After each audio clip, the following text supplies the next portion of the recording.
میری والدہ داخل تھیں کئی سال پہلے ہسپتال میں، تو مجھے اس ہسپتال میں کچھ دن رہنا پڑا. ایک پرائیویٹ ہاسپٹل تھا، تو اس میں نا انہوں نے جگہ جگہ لکھ کے لگایا تھا ملازمین کو بخشیش نہ دیں. ہم ان کو بڑی اچھی معقول تنخواہ دیتے ہیں، سیلری بڑی عمدہ ہے، تو لوگ بخشیش نہ دیں. میں نے جو مینجمنٹ کے لوگ تھے ہاسپٹل کی، ان میں سے ایک سے میں نے کہا کہ اگر کوئی بندہ اپنی خوشی سے دینا چاہے تو آپ نے بڑا موٹا لکھ کے لگایا برائے مہربانی ان کو بخشیش نہ دیں. اس نے بڑی قیمت، سادہ آدمی تھا پر میری بڑی اس نے مجھے بات بتائی، مجھے نفع ہوا. کہنے لگے مولوی صاحب جب کچھ امیر لوگ ہسپتال میں مریض لے کے آتے ہیں تو وہ صفائی والے کو پہلے ہی 500 روپیہ دکھا لیتے ہیں آتے ہی، پھر وہ جیسے آواز دیتے ہیں صفائی والے فٹافٹ اندر آتے ہیں، ان کا کمرہ صاف کرتے ہیں.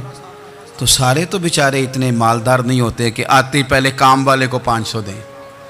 پھر نقصان کیا ہوتا ہے کہ یہ جن کی ذمہ داری ہے بہت ساری ڈیوٹیاں کرنے کی، یہ ڈیوٹی نہیں کرتے.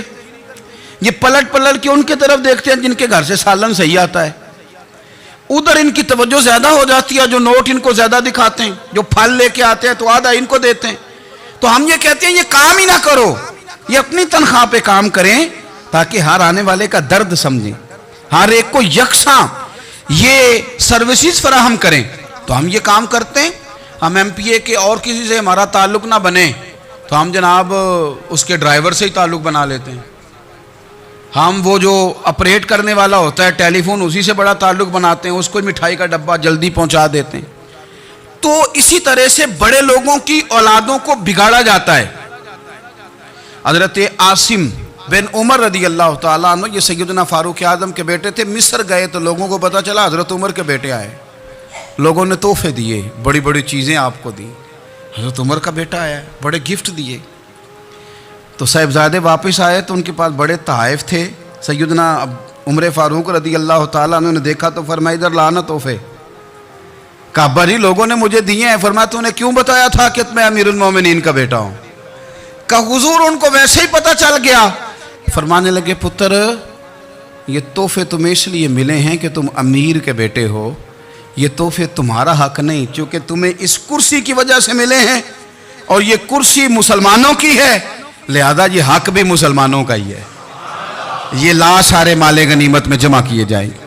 آپ اپنے گھر سے جب احتساب شروع کرتے ہیں، اپنے گھر سے، اور یہ یاد رکھیں یہ جو لوگ آتے ہیں آپ کے بچوں کو نوازنے کے لیے، یہ انہیں خراب کرتے ہیں، بگاڑ پیدا کرتے ہیں، یہ عجیب و غریب سی چیزوں میں مبتلا کر دیتے ہیں. بچوں کا نقصان ہوتا ہے کل کلام.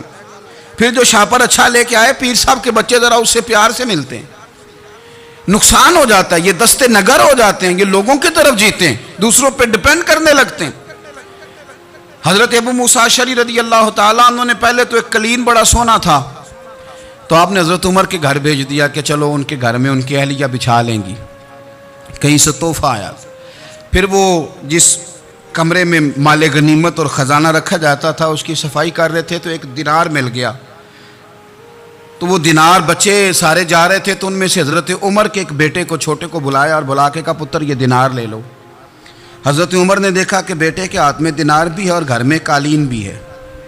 ایک موقع پہ وہ قالین گیا، ایک موقع پر بچے کو ایک دینار دیا. تو حضرت عمر اپنی اہلیہ سے پوچھنے لگے یہ کہاں سے آیا قالین؟ کہا جناب ابو موسیٰ اشعری رضی اللہ تعالیٰ عنہ نے بھیجا ہے. بیٹے سے پوچھا دینار کہاں سے آیا؟ کہا مجھے انہوں نے ہی دیا ہے. آپ نے وہ دینار بھی لیا اور قالین بھی لیا اور اس کو لپیٹا اور جناب ابو موسیٰ اشعری کو بلایا اور اتنے سخت ناراض تھے. فرمانے لگے ابو موسیٰ اشعری سے کہنا میرے پاس پیدل آئے، گھوڑے پہ نہ آئے. اور جب آئے حضرت ابو موسیٰ اشعری تو جناب عمر اتنے ناراض ہوئے کہ وہ قالین لپیٹ کے تو ان کے سر پہ مار دیا. فرمانے لگے پکڑو اپنا دینار، تمہیں پورے مدینے میں میرے بیٹے کے علاوہ کوئی اور نہیں ملے تھا جسے تم خراب کر سکو، میرا پتر ہی ملا تھا بگاڑنے کی. کس نے اجازت دی تم میرے بیٹے کو دینار دو؟ کیوں لائے تم میرے گھر میں قالین؟ حضرت عمر فاروق رضی اللہ تعالیٰ عنہ فرمانے لگے میں زمین پہ سونے کا عادی ہوں، زمین چٹیل بھی ہو تو رب کا بندہ بن کے سوتا ہوں تو اللہ مجھے آرام اور سکون کی نیند عطا فرما دیتا ہے.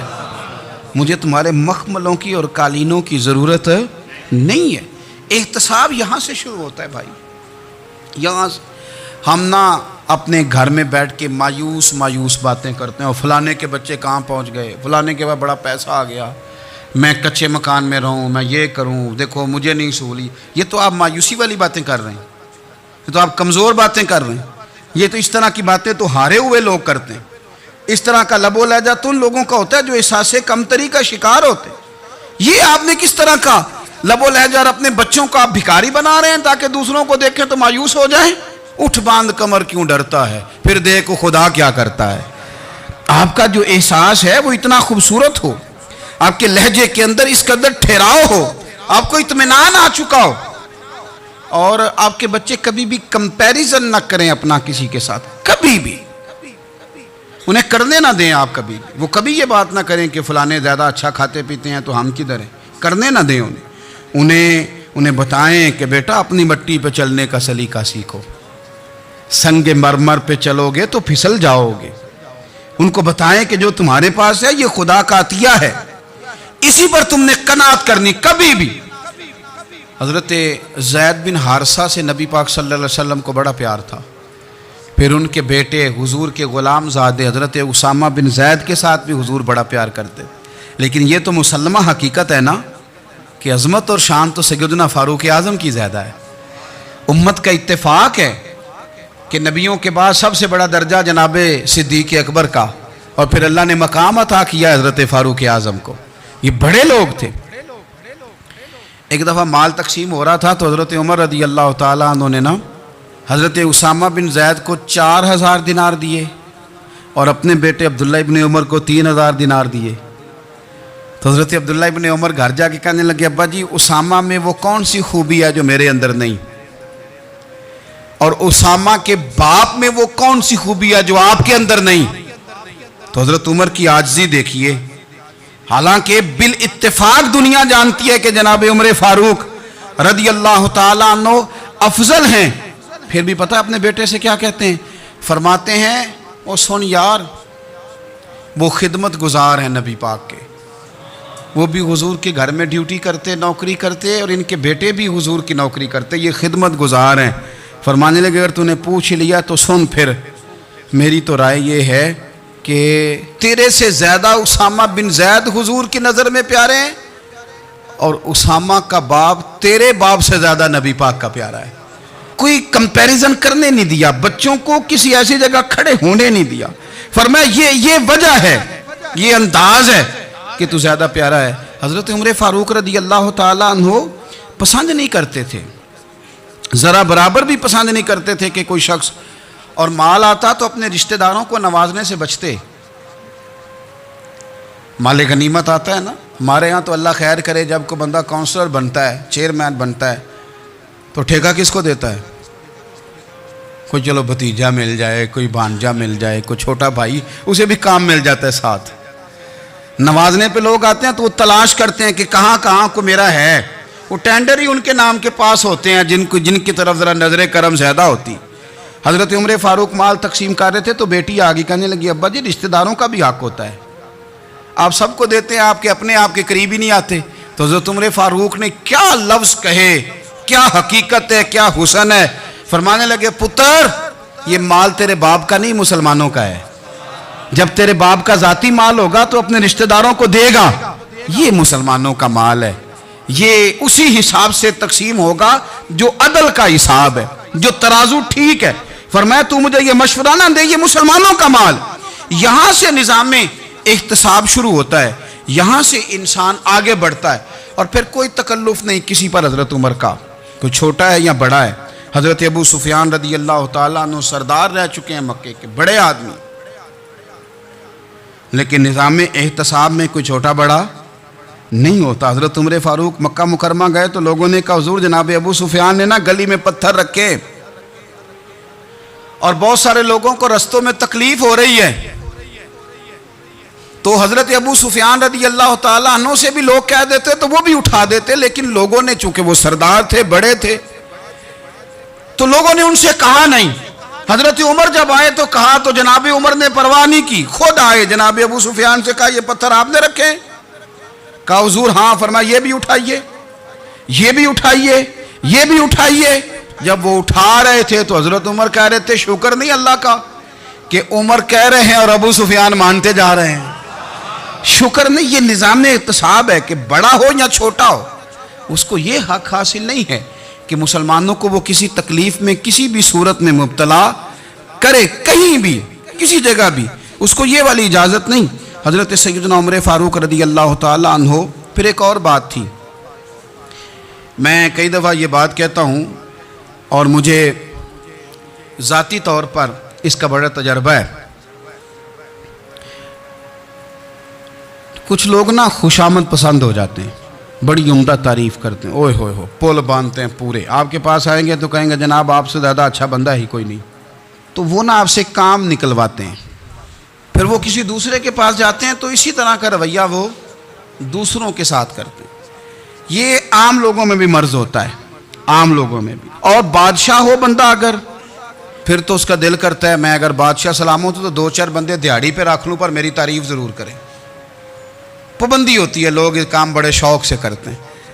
اور شیخ سعدی فرمایا کرتے تھے لکڑی کو گھن کھا جاتی ہے اور بڑے لوگوں کو خوشامد کھا جاتی ہے خوشامد. حضرت عمر فاروق رضی اللہ تعالیٰ عنہ اس معاملے میں بھی بڑے مضبوط تھے. ویسے مجھے اور آپ کو اچھا کون لگتا ہے؟ ہماری غلطیاں بتانے والا. ہمارے ایسا فرمایا کرتے تھے اپنے دشمنوں کی باتوں پر بھی غور رکھو, تمہارے دشمن تمہیں نکھار دیتے ہیں. تمہارے اندر جو کوتاہیاں ہوتی ہیں وہ تمہیں پتہ چل جاتی ہیں کہ یہاں میری اصلاح ہو رہی. ان پر غور کرو وہ کیا کہتے ہیں. حضرت عمر فاروق کی تعریف کی ایک بندے نے, کمال تعریف کی. وہ اس کا خیال تھا کہ رزلٹ بڑا شاندار آئے گا. بادشاہ کی تعریف ہوتی تھی تو پھر تھیلی جاتی تھی اشرفیوں کی, کمال رزلٹ آئے گا. تو حضرت عمر جب وہ پوری کر چکا نا بات تو فرمانے لگے تو خود بھی ہلاک ہوا اور مجھے بھی ہلاک ہی کر دیا ہے. خود بھی تباہ ہوا ہے, مجھے بھی تباہ کر دیا. کس طرح کی باتیں کر رہا ہے. ایک بندہ اور آیا اور اس نے آ کے کہا کہ پوری امت میں سب سے افضل ہے فاروق اعظم آپ ہی ہیں. تو حضرت عمر فاروق فرمانے لگے تجھے تیری ماں روئے. ابو بکر تجھ سے بھی افضل تھے, تیرے باپ سے بھی افضل تھے, اور صدیق اکبر مجھ سے بھی افضل ہے اور میرے باپ سے بھی افضل ہے. یہ تو کس طرح کی بات کر رہا ہے. یہاں ہر شے ہضم نہیں ہو جاتی, فوری طور پہ لوگ ڈکار بھی پورا نہیں لیتے. قرآن مجید نے کہا فَلَا تُزَكُّوا أَنفُسَكُمْ هُوَ أَعْلَمُ بِمَنِ اتَّقَىٰ. اپنے منہ سے نہ کہو میں پاک صاف ہوں, اللہ زیادہ بہتر جانتا ہے کہ تم میں سے پرہیزگار کون ہے. اپنے منہ سے تعریفیں کرتے کراتے ہو, یہ مزاج چھوڑ دیں. حضرت عمر رضی اللہ تعالیٰ عنہ پسند نہیں کرتے تھے. ایک آدمی نہ چلتا تھا وہاں تو بڑا متکبرانہ چال کے ساتھ چلتا. حضرت عمر نے دیکھا, یہاں تک احتساب فرماتے تھے, زمین پہ زور زور سے پیر پٹکتا, چال بڑی اس کی متکبرانہ, لوگ بڑے پریشان ہوتے. حضرت عمر نے ایک دن سمجھایا, باز نہیں آیا. اگلے دن پہ درہ نکال لیا, لگائے 4 درے. فرمایا آج کے بعد نہ چلنا اس طرح مدینے میں پیر پٹک پٹک کے. اس وقت تو اسے غصہ لگا, لیکن کچھ دیر کے بعد نا جب غصہ اترا تو حضرت عمر کے پاس آیا, کہنے لگا حضور اللہ آپ کا بھلا کرے, آپ نے درے نہیں مارے, آپ نے تو شیطان بھگا دیا جو میرے ساتھ چمٹا ہوا تھا. چمٹا ہوا شیطان آپ نے مجھ سے بھگا دیا ہے. یاد رکھیں مسند امام احمد بن حنبل میں حدیث ہے, اللہ کے پیارے رسول صلی اللہ علیہ وسلم فرماتے ہیں جو دنیا میں متکبرانہ چال کے ساتھ چلتا ہے نا, قیامت کے دن وہ اللہ سے اس حال میں ملے گا کہ رب اس سے ناراض ہوگا. متکبرانہ چال سے نہیں چلیں گے. تو حضرت فاروق اعظم رضی اللہ تعالیٰ عنہ کا یہ طریقہ تھا کہ آپ خیال کرتے. اور پتہ کس طرح کا آپ کا مزاج تھا؟ فرماتے تھے تقسیم کرو, دوسروں کا بھی خیال رکھو. جس طرح بندہ دیوانہ وار نہیں لوگوں کا خیال رکھتا کہ بندہ بگڑے کوئی نہ, دیوانہ وار. کچھ لوگ تبلیغ کرتے ہیں رسمی, اور کچھ لوگ ایسے ہوتے ہیں جو لوگوں کی اصلاح میں دیوانے ہو جاتے ہیں. ان کی خواہش ہوتی ہے یہاں بھی بندہ ٹھیک ہو جائے, یہاں بھی بندہ ٹھیک ہو جائے, یہاں بھی بندہ ٹھیک ہو جائے. کچھ لوگ کڑی نگرانی کرتے ہیں کہ انسان بگڑنے نہ پائے. حضرت عمر فاروق رضی اللہ تعالیٰ عنہ نا گوشت والی دکان کے پیچھے جا کے بیٹھ گئے کئی دنوں تک. وہ کہنے لگا حضور یہاں کیا ہے؟ فرمایا تو اپنا کام کرنا. گوشت والی دکان پہ بیٹھے, کام کر اپنا. نگرانی کرنے لگے حضرت عمر. پھر آپ نے نا وہ بندے پکڑ لیے. کون؟ جو 2 دن مسلسل گوشت خریدنے آئے. پکڑ کے کھڑا کر لیا. فرمایا تو کل بھی گوشت لینے آیا تھا؟ حضور ہاں. فرمایا آج پھر کھائے گا؟ حضور جی. تو آپ فرمانے لگے کیا تیرے محلے سے غربت ختم ہو گئی ہے؟ تیرے رشتہ دار سارے پیٹ بھر کے کھاتے ہیں، تو دو دو دن گوشت لینے آتا ہے؟ فرمایا آج کے بعد مسلسل گوشت لینے آیا تو درے سے ماروں گا، خبردار یہ کام نہ کرنا. یہاں تک نظام احتساب کا جب خیال رکھا جائے پھر حالات بگڑا نہیں کرتے، پھر وہ قابو میں رہا کرتے ہیں. حضرت عمر فاروق رضی اللہ تعالیٰ عنہ اس ترتیب کے ساتھ اصلاح کرتے، اس ترتیب کے ساتھ. سیدنا فاروق اعظم رضی اللہ تعالیٰ عنہ کی ایک بات آخر میں عرض کرنی ہے، وہ میں بھی اپنے اوپر لاگو کروں، آپ بھی غور کریں. حضرت عمر فاروق رضی اللہ تعالیٰ عنہ نے خط لکھا حضرت ابو موسیٰ اشعری کو. آپ فرمانے لگے یاد رکھنا، جو گورنر، جو امیر اپنے رب کریم کی فرما برداری کرتا رہتا ہے نا، اس کی رعایا بھی اس کی فرما برداری کرتی ہے. اور جو لوگ اپنے رب کریم کی فرما برداری چھوڑ دیتے ہیں، پھر جنہوں نے ان کی فرما برداری کرنی ہوتی ہے وہ ان کی فرما برداری چھوڑ دیتے ہیں. آپ نے سپہ سالاروں کو خط لکھے تھے، فوج کے جو جرنیل تھے، کمانڈو تھے، ان کو خط لکھے تھے. فرمایا جو سپاہی نماز نہیں پڑھتا اسے فوج سے نکال دو. اور ساتھ لکھا تھا یاد رکھو جو رب کا وفادار نہیں وہ ہمارا کیسے ہو سکتا ہے، نکال دو ان لوگوں کو، فوج سے الگ کر دو. ہم آج جو بے پناہ پریشان ہیں، ہمارے بچے بات نہیں مانتے، شاگرد بات نہیں مانتے، ہم شکوے کرتے ہیں، بے ادبی بڑھ گئی. ادب کے ساتھ میں گزارش کروں گا بڑوں کی بارگاہوں میں، جو میری طرح کے بڑے بنے ہوئے ہیں، بزرگوں سے نہیں بات کرتا، ان سے میں کہوں گا کہ ہمیں ایک دفعہ اپنے اوپر بھی تو غور کر لینا چاہیے. کہیں ایسا تو نہیں ہے کہ ہم جب تک اللہ تعالیٰ کے فرما بردار تھے، جب تک ہم تقوی کے معیار پر تھے، ہماری بات ماننے والے ہماری بات مان رہے تھے. کہیں ایسا تو نہیں کہ ہم اس معیار سے ہل گئے ہیں تو اب جو ہمارے فرما بردار تھے وہاں سے ہل گئے. حضرت عمر رضی اللہ تعالیٰ عنہ فرمایا کرتے تھے کہ لوگوں کو عجب میں مبتلا نہیں ہونا چاہیے. خود پسندی کا جو ماحول ہوتا ہے اس سے لوگوں کو ہمیشہ نکلنا چاہیے. حضرت عمر کے ایک صاحبزادے نے کنگھی کر لی، اچھا لباس پہن لیا تو درہ مارا جناب عمر نے. تو آپ کی بیٹی کہنے لگی ابا یہ تو بالکل جائز ہے، اچھے کپڑے پہننا، اچھا لباس پہننا اور سر میں کنگھی کر لینا، اس پر درہ کیوں مار دیا؟ تو آپ فرمانے لگے بیٹا یہ خود پسندی میں مبتلا ہونے لگا تھا، یہ اپنے آپ کو بہت بھلا سمجھنے لگا تھا، اس کا خیال تھا کہ میں ہی ہوں، میرے علاوہ کوئی نہیں. یہ اس مقام پہ جا رہا تھا جہاں اس کی تربیت رک جاتی، اس لیے درہ مارا ہے. ایک دفعہ حکومتی معاملات کے اندر آپ کی اہلیہ نے مشورہ دینا چاہا. بڑے کام بیویاں نہیں کرتی، بڑے بڑے معاملات میں مداخلت نہیں کرتی. ہمارے بر صغیر میں وہ بادشاہ نہیں گزرا کہ جو فیصلہ کرتا تھا تو کرسی پہ بیٹھ جاتا تھا اور پردے کے پیچھے اس کی بیوی بیٹھ جاتی تھی، اور جب وہ فیصلہ سنانے لگتا تو یوں گردن پیچھے کرتا اور اہلیہ جو کہتی وہ فیصلہ سنا دیتا. لیکن ایک دفعہ خاتون نے ایک آدمی کو حضرت عمر نے معزول کیا تو آپ کی اہلیہ نے، اس آدمی کی اہلیہ حضرت عمر کی اہلیہ سے ملی ہوں گی، تو خاتون نے ذرا سفارش کرنی چاہی. تو جناب عمر فاروق رضی اللہ تعالیٰ عنہ کے ہاتھ میں عصا تھا، ڈنڈا تھا، 2-3 دفعہ زمین پہ مارا. فرمایا تمہیں کس نے اجازت دی ہے حکومتی معاملات میں مشورہ دینے کی؟ یہ مشورہ مولا علی دیں گے یا عثمان غنی دیں گے؟ آپ کو کس نے اجازت دی؟ وہ حکومتی معاملات، وہ مسلمانوں کا اجتماعی معاملہ، وہ مسلمان دیکھیں. آپ کو اس میں آنے کی اجازت نہیں ہے. جو آپ کی ذمہ داریاں ہیں، آپ کے حقوق ہیں، ان پر آپ بات کریں. تو بھائی نظام میں احتساب اپنی ذات سے شروع کریں. ہماری اولادیں، ہمارے بچے، وہ باہر سے انہوں نے زیادہ اثر نہیں لیا. ہم نے انہیں بتایا ہے کہ ہم بڑے غریب ہیں، ہم بڑے مجبور ہیں، ہم تو بڑے کمزور ہیں، ہماری تو سنتا کوئی نہیں، یہ تو امیروں کا ملک ہے، اس میں تو فلانے کو اہمیت حاصل ہے.